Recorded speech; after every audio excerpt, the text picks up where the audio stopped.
Assalamualaikum warahmatullahi wabarakatuh. Makin pas, makin pasti, Pas FM pasti.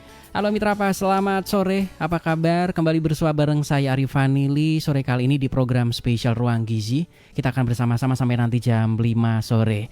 Dan untuk Anda seperti biasa yang ingin bergabung, Anda bisa masuk melalui SMS dan juga WhatsApp di 085277 9999101. Dan untuk kalian telepon juga bisa Anda manfaatkan lewat 0295385877. Kebetulan sore ini ada satu topik menarik yang akan kita bincangkan Mitra Pas tentang masalah gizi dan solusi pada pasien dialisis atau cuci darah. Nah, ini yang cukup menarik Mitra Pas karena ada beberapa pasien yang biasanya itu kan rutin bisa beberapa minggu cuci darah, dan itu tentu membutuhkan asupan gizi yang berbeda dari orang kebanyakan. Nah, ini yang akan kita pelajari.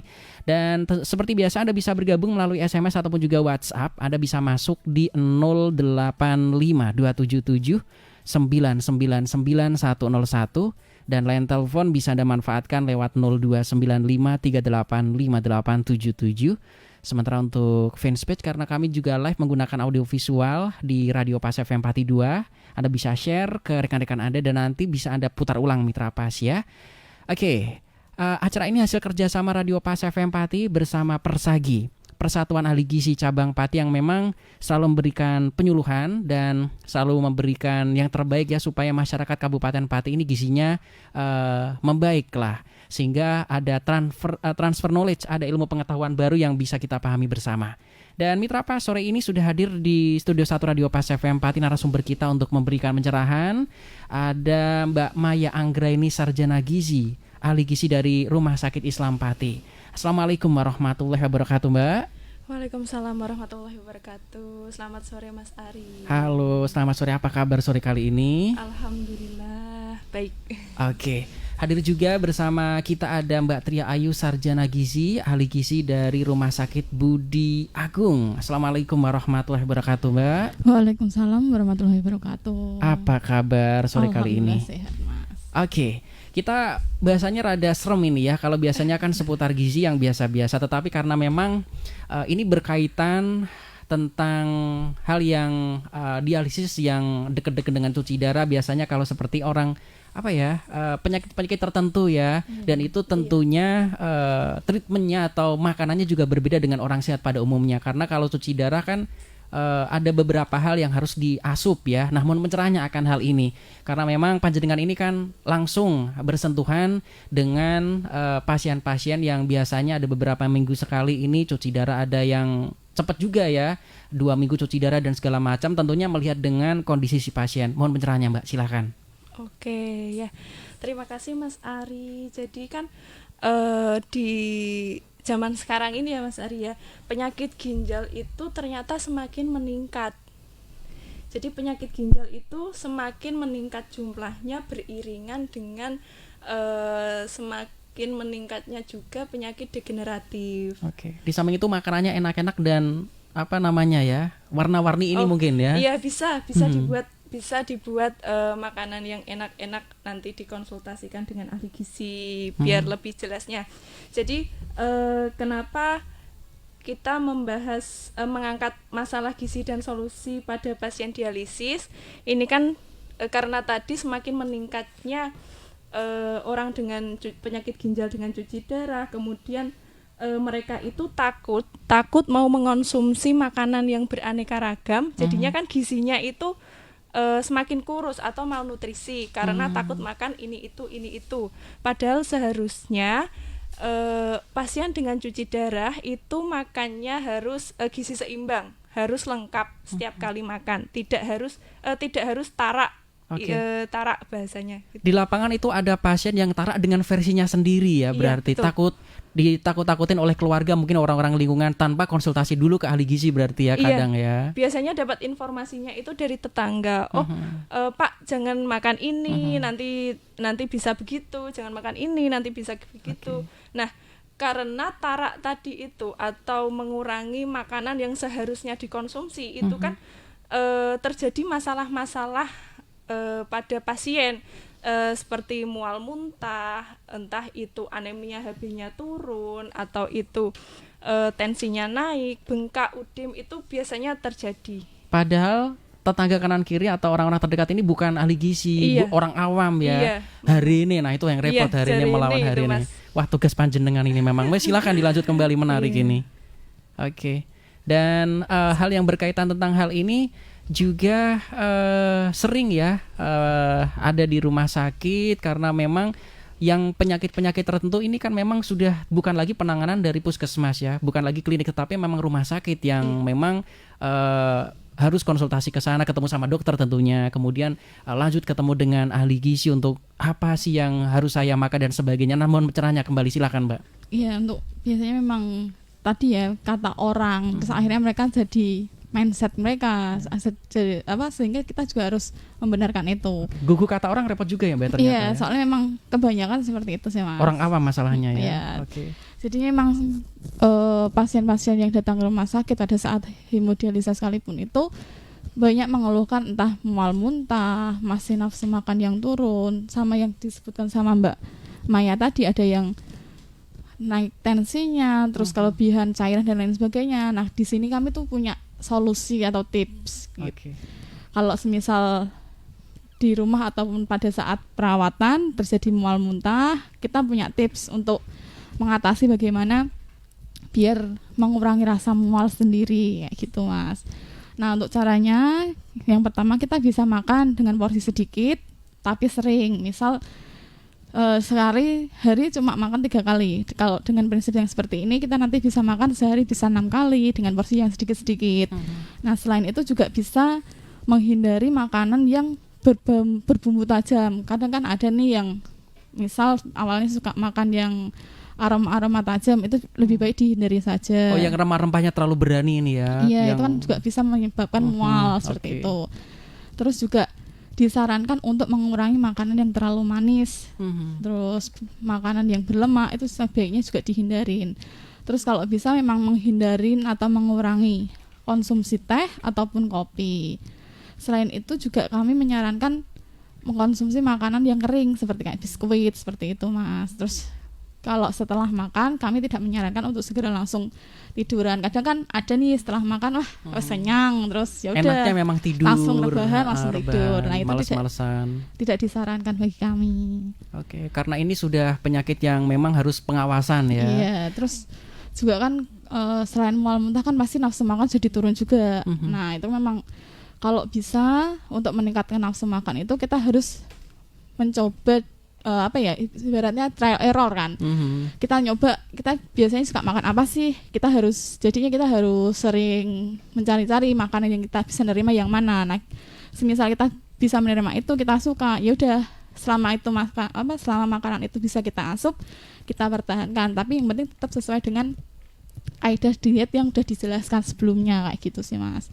Terus juga kalau nafsu makan turun tuh biasanya kan kalau lihat makanan tuh pengennya yang jenisnya ataupun warnanya yang menarik kan, pasti akan menggugah selera makan kayak gitu sih Mas. Terus kemudian kalau kadang juga nafsu makan itu dipengaruhi karena makan sendirian pasti malas kan kayak gitu. Butuh Jadi temen ya. Iya, kalau bisa mungkin makan bareng keluarga ataupun orang terdekat seperti itu. Oke. Kalau boleh tahu ini ya rata-rata yang harus dialisis atau cuci darah ini orang yang mengidap penyakit seperti apa saja sih selain gagal ginjal seperti itu? Oh ya, kalau sudah harus terapi cuci darah berarti memang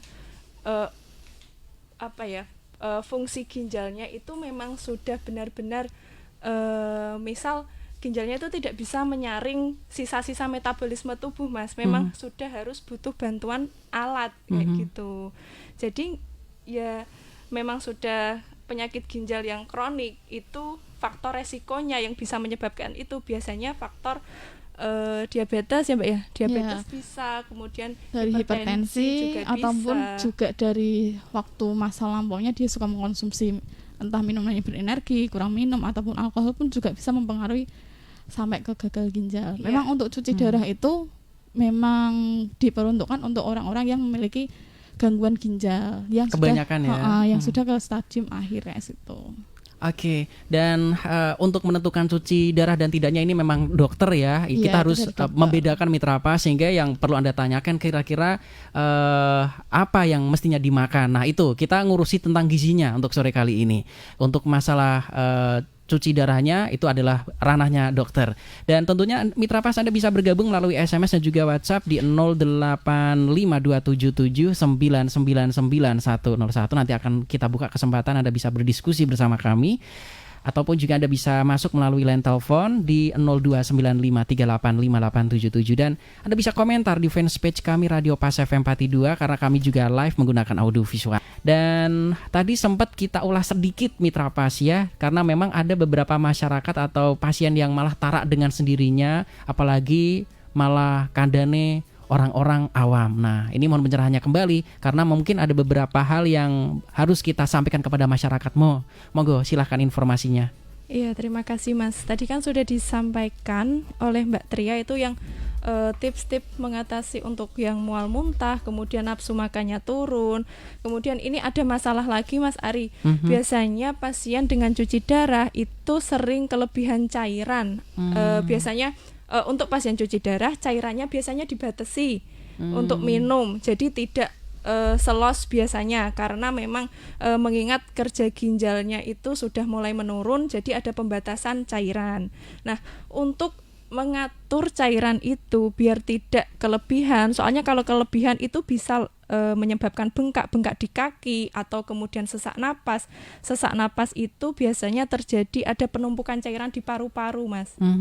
Kayak gitu. Jadi caranya ini bisa dilakukan dengan menghindari makanan yang rasa asinnya itu terlalu tajam atau asin banget. Karena kalau kita makan yang asin itu kan merangsang rasa haus ya. Untuk minum rasa ya. haus jadi ingin minum terus. Kemudian minumlah misal nek tenggorokan panas itu minumlah air dingin, tapi air yang dimasukkan di kulkas, jangan ada penambahan es batu. Kalau ada penambahan es batu otomatis cairannya bertambah, yang seharusnya sudah ditakar. Satu gelas kecil kok dicemplungi es batu, itu berarti ada cairan yang dari es batu tadi tambahan. Ada volume tambahan lagi Ada ya. volume tambahan. Okay. Terus kemudian juga kita harus ketika minum obat harus menggunakan sedikit cairan atau enggak terlalu banyak minum. Kalau minum itu harus pakai gelas kecil. Takutnya kalau gelas besar itu sekali tuang dari botol mak glogok gitu kebanyakan Mas. Gitu. Terus kemudian cara memasaknya itu harus yang tadi jangan berkuah-kuah. Harus yang ditumis kayak gitu yang meminimalisir air. Kemudian sesekali kita nggak apa-apa untuk mensiasati biar nggak haus itu pakai permen Mas, menggunakan permen. Biasanya permen itu apalagi yang rasa jeruk atau rasa-rasa gitu biasanya kan merangsang air liur kayak gitu. Jadi itu termasuk tips-tips biar tidak sampai kelebihan cairan. Kemudian ada lagi nanti kelebihan natrium. Selain kelebihan cairan juga ada kelebihan natrium. Natrium ini garam-garaman ya? Iya, garam-garaman. Nanti tensinya itu juga bisa naik. Oh, bisa kemana-mana nanti ya? Nanti kalau kelebihan natrium itu tensinya bisa tinggi kayak gitu. Nah, untuk membatasi natrium tadi kita bisa menggunakan makanan, misal kalau ikan sebisa mungkin ikan yang segar, jangan ikan yang diawet-awetkan, apalagi yang di kaleng. Ikan kalengan itu natriumnya tinggi. Kemudian kita juga harus menghindari penggunaan obat masak atau bumbu-bumbu instan kayak gitu. Natriumnya itu juga tinggi. Kemudian minuman bersoda, biarpun dia tidak asin tapi itu termasuk dari keluarga natrium kayak gitu. Natriumnya tinggi. Nanti kalau misal kita tidak mengurangi natrium, tensi akan naik, bisa jadi memperberat. Jadi orang itu pas cuci darah itu nggak fit gitu loh Mas. Lemas gitu ya. Iya, kalau kondisi cuci darah nggak fit, entah itu kurang asupan sebelum cuci darah, kemudian tensinya tinggi, anemia, Hb-nya itu kurang. Nanti waktu pas jam cuci darah, biasanya cuci darah itu 4 jam. Nanti kalau nggak kuat itu bisa ngetok waktu itu putus di tengah jalan. Nanti juga efeknya ke belakang juga nggak bagus kayak gitu. gitu. Oke. Jadi mulai dari mual muntah itu harus diatasi, kemudian kelebihan cairan juga harus diatasi, kelebihan natrium juga, kayak gitu Mas Ari. Oke. Hal-hal yang biasanya familiar kan hemodialisa dan sebagainya ini ya. Kita menyebutnya di sini sebagai pasien dialisis seperti itu Mbak ya. Dialisis, ya. Oke. Ingin nambahin Mbak silahkan. Mau mendampingi Sebentar, ada telepon yang masuk. Ini cukup menarik ini. Yang sudah bergabung di 3858877. Halo, Pas FM Pati, selamat sore. Iya, selamat sore. Assalamualaikum Mas Ari. Waalaikumsalam. Dengan siapa di mana ini? Ini Mbak Ningrum di Pati Kota. Oke, ada keluarga yang tanya-tanya. Enggak, ini mau tanya-tanya. Oh, tanya nggak apa-apa, masalah silakan. susu boleh nggak ya? Masalah susu. Oke, monggo. Minum susu ya. Mau tanya sama Mbak Maya, Mbak Ayu ya. Misalnya kita ini udah umur 40 ya. Itu masih boleh konsumsi susu nggak ya? Oh, gitu. Minum susu ya. Iya. Jangan-jangan yang gitu seperti saja. diiklanin di TV itu supaya Terima apa? kasih ya. Oke. Supaya apa namanya? Tulang-tulang kuat itu ya. Mungkin ada kaitannya dengan itu. Kita ke materi dulu. Nanti kita jawab sambil jalan ya. Silakan, Mbak. Oke. Ya, masih mau nambahin juga. Biasanya kan kalau selain kelebihan cairan itu juga kadang ada beberapa zat gizi yang bisa menyebabkan kelebihan, kayak misal tadi natrium. Di sisi lain juga ada kelebihan kalium, terus kelebihan fosfor. Itu juga mempengaruhi kondisi dari pasien hemodialisis tersebut. Biasanya memang kalau untuk orang-orang apabila kelebihan kalium itu nanti dapat menimbulkan gangguan irama pada jantungnya. Jadi akan berakibat fatal di belakangnya kayak gitu. Sehingga kan kalau udah tahu nih nanti kalau kelebihan kalium seperti ini, jadi akhirnya dia takut nih Mas untuk mengkonsumsi sayur, mengkonsumsi buah, itu tuh jadi akhirnya takut. Jadi kalau menurut kami ada beberapa cara yang untuk mengurangi kalium atau pada sayuran dan pada buah-buahan. Misal pertama bisa dikupas, dipotong kecil-kecil, kemudian direndam di air hangat, terus dengan perbandingan 1:10 seperti itu, atau bisa juga direbus kayak gitu selama kurang lebih 5 menit untuk mengurangi kadar kalium pada sayur atau buah tersebut. Oke. Masih boleh makan sayur tetapi ada treatment atau perlakuan khusus ada perlakuan ya. khusus untuk mengurangi kadar kalium di dalam buah atau sayur tersebut. Oke. Terus juga selain dari tadi kalium juga bisa juga karena kelebihan fosfor. Nah, fosfor ini biasanya pada makanan apa aja ya Mbak? Kalau untuk fosfor sendiri ini memang banyak pada daging hewani sih Mas. Daging-dagingan ya. Atau protein sudah kayak gitu sih Mas. Tapi memang masih diperbolehkan. Ada beberapa makanan yang memang harus dihindarin. Kalau misal untuk daging, ayam itu kan memang masih pada umumnya ya Mas ya. Maksudnya masih untuk konsumsi sehari-hari. Nanti memang kalau memang pengen makan ayam, pengen makan daging, mungkin dicari dengan yang lemaknya dihindarin, kulit yang dibuang. Terus untuk makan ikan atau itu bisa dicari yang segar, jangan yang diawetkan kayak gitu. Oke. Artinya treatment khusus ini tentunya mengubah rasa ya. Bagi orang awam mungkin rasanya kok aneh, kok memang pasti akan rasa itu berbeda seperti itu. Sehingga akan ada masalah baru. Terkadang kalau orang sakit ini kan sering berontak ya, sehingga bagi keluarga merasa bahwa dia tidak diopeni. Kok aku dikasih makanan yang nggak enak-enak? Nah kayak gitu ada curhatan nggak dari masyarakat yang mungkin keluarganya nganter, ini Mbak habis dikuandani di pengen mangan ini tapi masih aja pengen makan seperti itu ya biasanya. Banyak sekali Mas yang dari keluarga itu curhat.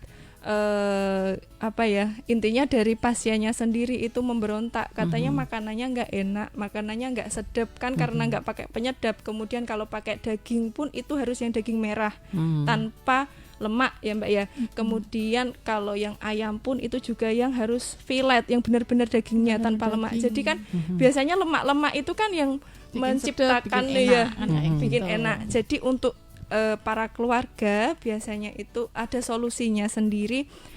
Itu makanan tidak untuk pasien saja. Jadi makanan itu untuk dimakan satu keluarga bareng-bareng ya. Untuk bareng-bareng. Nggak enak ngerasain nggak enak semua gitu ya. Jadi kan repot ini Mbak ya. Jadi kan nggak kok aku dewe sing makan gitu kan. Itu juga secara psikologis mereka terbebani ya ternyata ya. Iya benar dan Mas. Emosi ya. Dari psikologisnya jadi dari keluarga itu makan harus mendukung pasien ya, makan harus bersama-sama. Kalau misal bosan di rumah pasiennya keluar kita bisa masak di rumah, kemudian makannya itu di luar, entah kita ajak jalan ke taman atau apa, kita piknik lah, ibaratnya piknik kecil-kecilan gitu. Kita ajak healing ya. Kita ajak suasana healing. baru.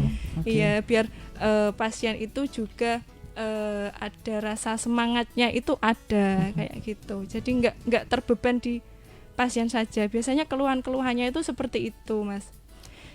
Untuk mensiasatinya itu tadi sudah benar yang dikatakan Mbak Tria, untuk yang misal buah atau sayur itu kalau buah harus dikupas dulu, kemudian dipotong kecil-kecil, kemudian dicuci di air mengalir, terus alangkah baiknya itu direndam di air hangat atau di blensing, di ini loh Mbak, dimasak yang sebentar saja. Sebentar. Ya cuma untuk mengurangi kalium, bukan menghilangkan. Biasanya kan ada yang takut makan sayur, makan buah karena nanti kaliumnya tinggi, terus ada yang bilang sesek Mbak kalau makan buah, kalau makan sayur. Nah, kita harus tetap makan karena nanti sayur sama buah sama ikan itu juga menunjang HB-nya itu biar nge-up HB. Jadi nggak rendah-rendah banget. Takutnya kalau sayuran sama buah dihindari, Mas, itu bisa nanti BAB-nya juga keras atau sembelit kayak gitu. Oke, karena memang ini masalah psikologis, terkadang juga ada PR baru ya. Ini kalau misalkan tetangga yang nggak tahu ikut-ikutan, wah wes dulu sudah ngerumati, kemudian kok dikasih makanan nggak enak-enak, ini repot. Akhirnya campur aduk ya, orang yang nggak tahu menahu ikut campur bahwa seharusnya bahwa pasien ini menjalani sebuah diet karena memang ada satu kondisi dia harus cuci darah terus-terusan dan ada makanan yang memang keadaannya juga rasanya rada berkurang. Kemudian orang lain ikut campur, ini repot terkadang. Dengan adanya edukasi seperti ini akhirnya masyarakat di sekitar memang dia sedang tarak dalam tanda kutip ya di diet karena memang ada hal-hal yang rasanya mungkin berkurang ketika dimakan si pasien. Oke, kita nanti akan bahas lebih dalam lagi Mitra Pas. Dan untuk Anda yang mungkin punya pengalaman atau juga hal-hal yang berkaitan tentang keluarga yang cuci darah karena memang makanannya kan seperti tadi disampaikan, tentunya ada rasa yang sedikit berkurang ya. Silakan bisa bergabung melalui SMS dan juga WhatsApp di 085277999101 dan line telepon bisa Anda manfaatkan lewat 0295385877. Oke, tadi ada yang sudah telepon bersama kita. Ada Ibu Ning di Puri, katanya umurnya 40 tahun, apakah masih diperkenankan untuk mengkonsumsi susu? Karena kan kalau di TV-TV kan ada katanya susu yang bikin tulangnya masih tetap energik, kayak Blackpink misalkan, seperti itu ya. Mohon pencerahannya Mbak, silakan, monggo. Izin menjawab ya Mas ya. Kalau untuk konsumsi susu sendiri itu sebetulnya masih boleh selama misal si ibu ini nggak ada penyakit tertentu. Misal kalau memang ibu punya penyakit tertentu, untuk konsumsi susunya memang harus dikonsultasikan ke dokter ataupun ke ahli gizi dulu, karena memang untuk setiap susu itu pasti akan berbeda-beda kandungan gizinya Mas gitu.